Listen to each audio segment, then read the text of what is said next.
Welcome to Martini Time. I'm a little late today. I had to go to Richmond and came home, and I wanted to finish talking about Avatar and trying this good expensive gin I got for my birthday. So let me take a taste here.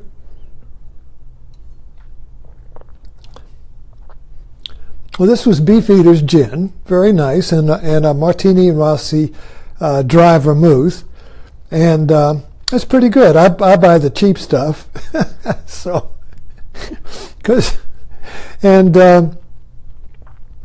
but this Beefeater is pretty good. So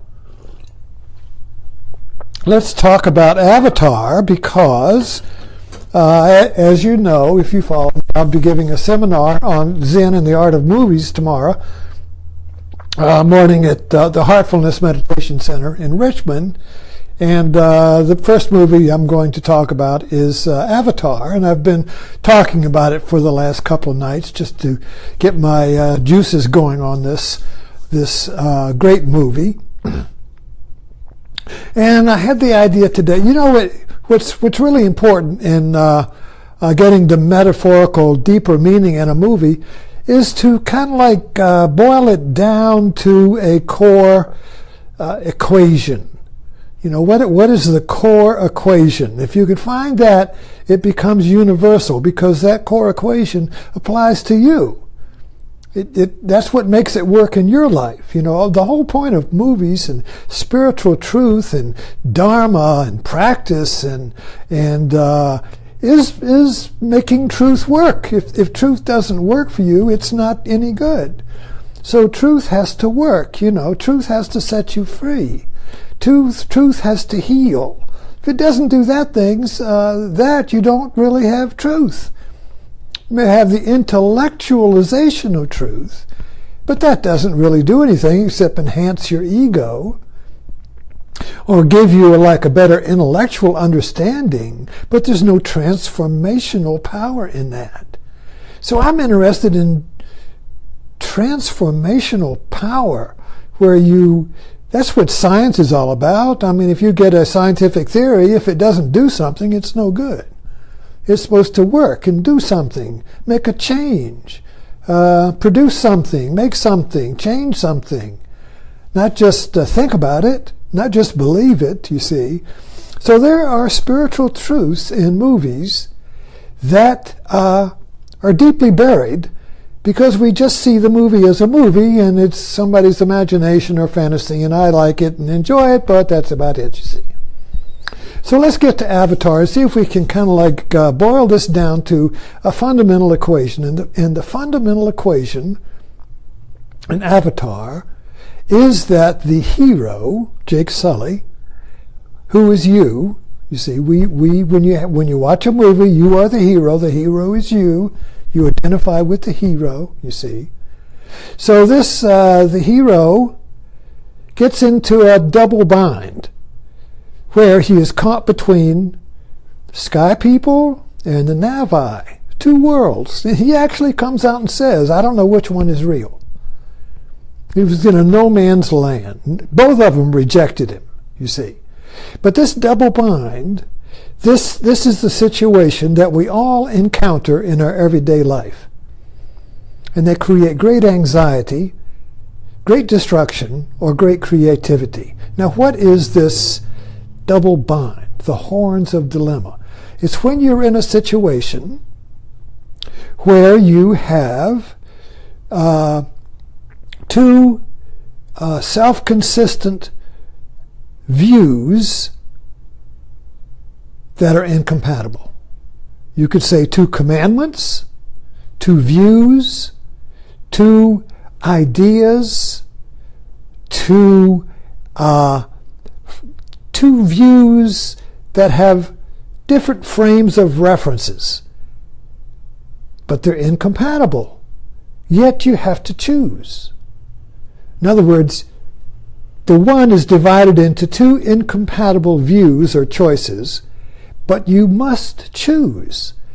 But you can't choose them both because they are incompatible. So that was the position that Jake Sully found him in. He couldn't choose the sky people and he couldn't choose the Navi because he was half and half. He was like the half and half you put in your coffee. He was half sky people, half Navi. When he was asleep, when the sky people, Jake Sully was asleep, the Navi, his avatar, was awake. When the avatar was awake, the sky person, Jake Sully, was awake. You see? You can't put that together. So he was forced to make a mad leap. And he said that, it was an insane thing to jump on the last shadow. Now, the last shadow is a metaphor. So a mad act is jumping on the last thing you would jump on if you were sane. You see. And of course, the last shadow is called the last shadow because it's the last shadow you will see. That means it's death. So why jump on death? It's an insane act, you see. So when you're in a double bind, a horns of dilemma, should I choose? A perfect example of this, you see, is when somebody is, particularly a woman or a man, and you have two possibilities there. Romantic love stories are all made of this. Should I choose this fellow or this fellow? Or if you're in a marriage and you're caught between, should I choose my wife and stay, or should I choose this lover here? Which should I choose? And when we get in those situations, we find that the mind oscillates. One day we choose this, the next day we choose that. Then we choose this, then we choose that. And pretty soon we're going crazy. And we go see a therapist. I can't choose. You see, because it's two aspects of your own mind. The mind is split and you can't choose one half of your mind. If you choose one half of your mind, you're denying the other half of your mind. So that's basically what a horns of dilemma is, where we have a projection of two different opposite values or commandments. Both are coming out of me, but they are opposite, so you can't have them both at the same time. And that creates tremendous anxiety. But in Zen, that's the moment when Satori can happen. Now this is like, it's like Boy Scouts. When you have, when you take two sticks and rub them together, like right now I'm generating heat. So in the Boy Scouts, if you rub two sticks together, you can generate fire. Well, the parallel here is that when you're in a double bind and you have two incompatible choices or views, frames of references, that is the opportunity to surrender and say, I don't know what to do. I surrender. And this, in a religious sense, this is when you surrender to God. In other words, you give up, you see that you can't get out of this double bind. You see that you can't get off the flypaper. You can't get out of the trap. And when you see that you cannot escape suffering, no matter what you do, you either shoot yourself, you see, or go get somebody else to tell you what to do, or you create the opportunity for a creative impulse. That's what I titled this, Avatar and the Creative Impulse. The creative impulse comes out of this dilemma where you have two views or ideas or choices that are incompatible, yet you must choose. So you have to choose. So what you choose then, what you create, is a new idea, a new way of being, a new theory, a new idea, a new work of art, a new you, a new routine, a new project. Anything new, you created it that contains the two incompatible opposites, yet transcends it. So you don't deny one or the other. You have to create a whole that contains the two. That's what a baby is. A baby is a new idea that contains the mother and the father. So it contains the DNA of the mother and father, yet is a new being, you see. And that is the dialectic of creativity. And that is the potential in our life, you see. We experience these moments all the time.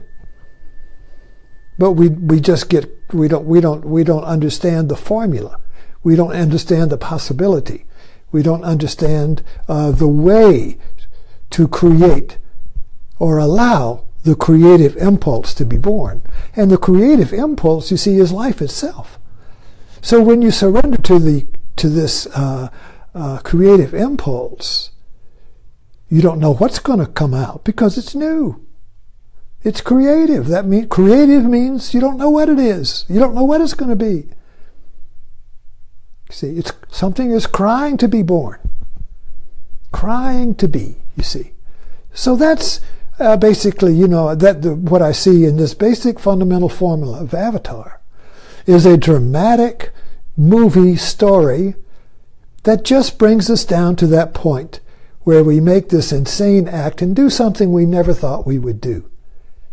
We have to, you see, because there is no choice.